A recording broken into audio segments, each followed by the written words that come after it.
My name is Elvira Habermann. I'm pleased to be attending this event.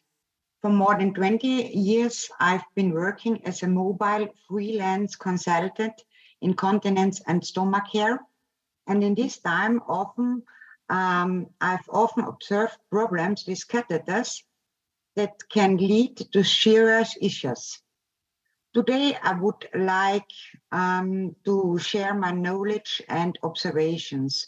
And before I start, I would just like to thank my colleague and co-author, Karin and Philip, for all their help and support, without which I would not be here today. Now let's get started. I'm sure many of you will recognize this situation. I'm here to talk about how we can prevent such problems with permanent catheters.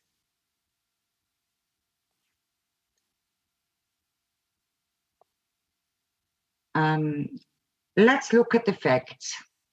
Every catheter also represents an entry point for bacteria. This may cause a catheter-associated urinary tract infection, which in the worst case could also lead to urosepsis. And carers are continuously confronted with this problem. And here are the points of entry. The first possibility is, of course, already during insertion, from the area to the meatus and the distal urethra. Next eventuality of entry is between the urethral catheter and the mucous membrane. And finally, by way of retrograde protection from a contaminated urine bag or from a urethral catheter after disconnection of the closed urine diversion system or use of an unsuitable system. Further disadvantages are blockages, fistulae, stenosis, and strictures. And here are the chemical and mechanical aspects.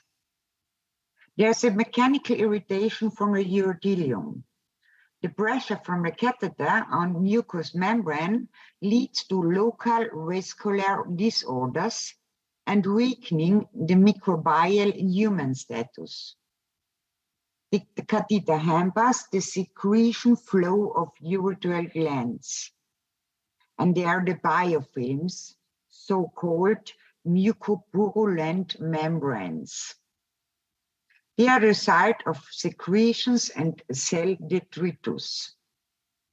And surface incrustations promote the formation of biofilm as an adhesive base for bacteria and cause additional mechanical irritation. And at last, the chemical irritation of the urethra epithelia from the substances emitted from the catheter material. Now we have a look at the process. Bacteria in the urine, like Proteus mirabilis, produce an enzyme named urease. This splits urea into ammoniac and carbon dioxide.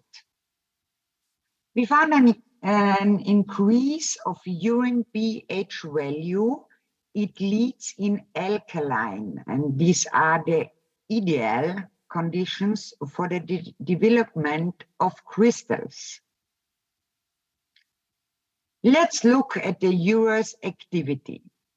The acidification in the presence of urease leads to an initial decrease of pH value.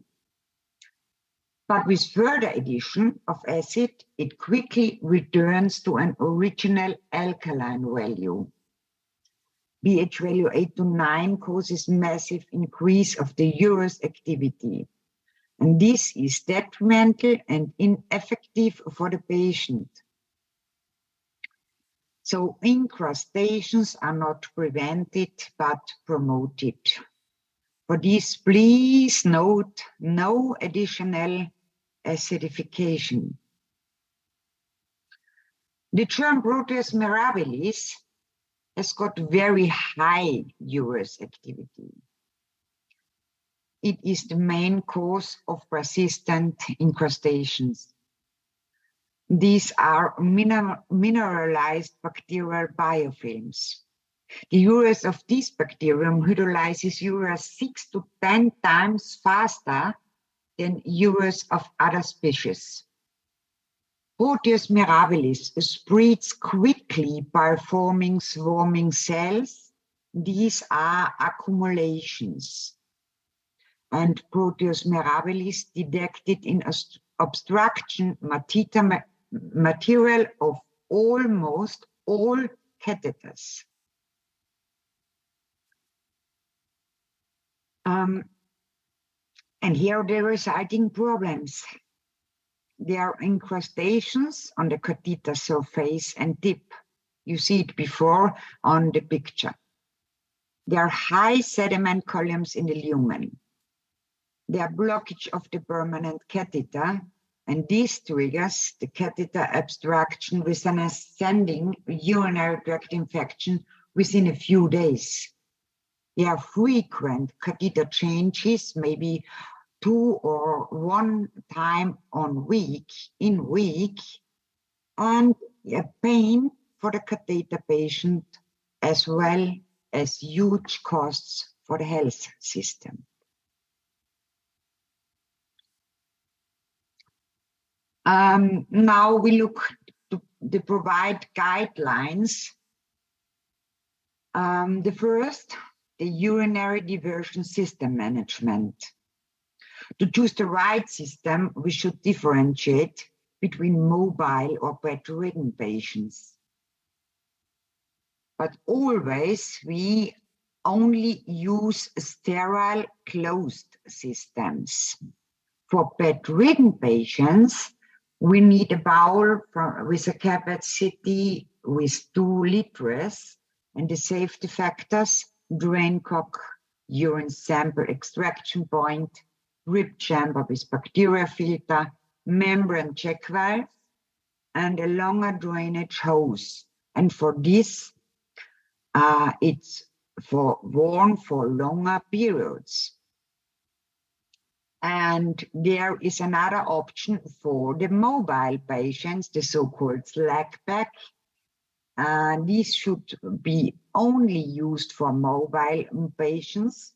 It has not so much safety factors, and for this, it has shorter change cycles.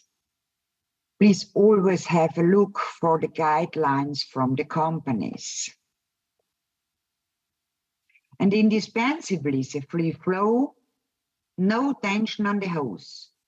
A bag or drainage nozzle must not get into contact with the floor or anything else. And please installation the bowl below bladder level, and evacuation the urine before it reaches the non-return valve.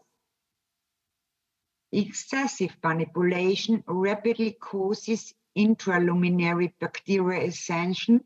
Within 4 days, we find 100% bacteriuria. Now the change cycles from the urine diversion system. There's no general uniform procedure, either in literature or in practical experience. There are varying products in different institutions and countries. And the change cycle is prescribed by the companies based on the Product Liability Act. Here we find the maximum varying from the system. And don't forget the unsightliness and odors. They are very uncomfortable for people participating in an active social life. Now, how to handle it? Wipe the point of connection with a sterile alcohol swab. this is the mechanical disinfection, and it eliminates effectively the germs. And don't forget the exposure time. In extramural setting, we don't have a sterile scissor always available.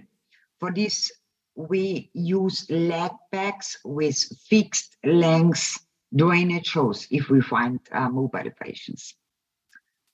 And for more capacity during the night, plug the non-sterile night bag into the drain cock and detach, evacuate, and discard in the morning.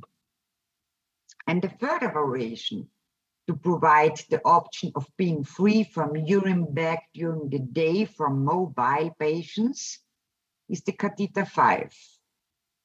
For the maximum wearing, we look at the Product Liability Act from the companies. And please observe the contraindications here. The patient should be able to empty the bladder on a regular basis, and for a good night's sleep, plug the non-sterile night bag into the valve. Catheter change cycle when required. Now, we should know also here the maximum insertion period from the industry. If we have silicone material, the catheter can stay to 6 weeks. For me, I organized the first change early enough after 4 or maximum 5 weeks. After I look for the conditions from the catheter tip and surface, and this determines the subsequent change cycle. And if I need it, I adapt it. An encrusted catheter tip is changed with an encrusted catheter tip. The change is painful for the patient and the uterine mucosa will be injured. And after 4 weeks, we also find here unpleasant odors from the biofilms and deposits. We always should focus on extending the life cycle from the catheter for frequent changes. And for this, you find out the reason. So in short, we should find individual instead of rigid change intervals. If you're planning a catheter outlet, you sure have the first look at the anamnesis, and the physician and care person should conference together. After the spontaneous mixtures, you make repeated residual urine control, preferably in the afternoon, because this prevents a nightly renal shutdown. Before catheter outlet, to make catheter clamping for bladder draining, this is obsolete and can initiate and catheter-associated infections and complications. And note, if we find urine leakage beside the catheter, the problem is not low area or insufficient balloon blocking. The reasons are spasms of the bladder from an irritation and or urinary tract infection, or we have blocked catheter eyes. Now the care, catheter maintenance, only daily cleansing of the urethral orifice, the catheter, and the genital area with water and soap. And a regular application of antiseptics leads in massive skin irritations For this, stop it, please. And what we make, if we have frequent catheter changes and we find incrustations. First, clarification with an urine culture and resistance determination. After, a specific antibiotic therapy for a sufficiently long period of time. 24 or to maximum 48 hours after the beginning from the antibiotic therapy, we must make a catheter change, because otherwise we find a reinfection from the bacterial biofilms into the bladder. And if the process wasn't successful, the symptoms stay on, we must repeat the process. In my knowledge, I've seen 2 or maximum 3 processes after we can eliminate the Proteus mirabilis. And bladder irrigation is only conducted in case of special urological indications. The first, internal irrigation, a sufficient amount of liquid. And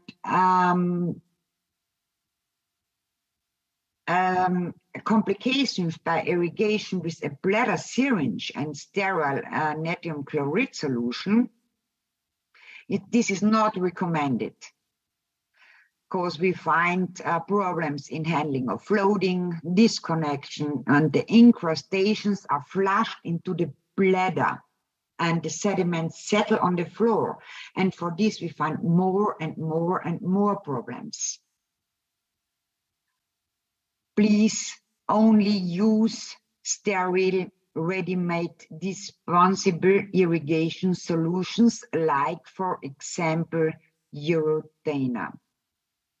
Here we have 2 options. The first is the Urotainer Suby G, with a reaction time from 5 minutes, please. It dissolves incrustation, reduces the pH value, and minimizes the bacterial contamination in the bladder. And the next option, the next option is Urotainer polyhexanide, immediate drainage without reaction time, and this serves to prevent catheter-associated urinary tract infection, short COTI. Now my very short take-home message. Please look for the correct management from permanent catheters. When problems occur, analysis of causes and specific therapy. Thanks for here. Thanks for your attention. If you like to know more, you find my article in my website. Entrance Gate of Germs is the article. Thanks very much. Bye-bye.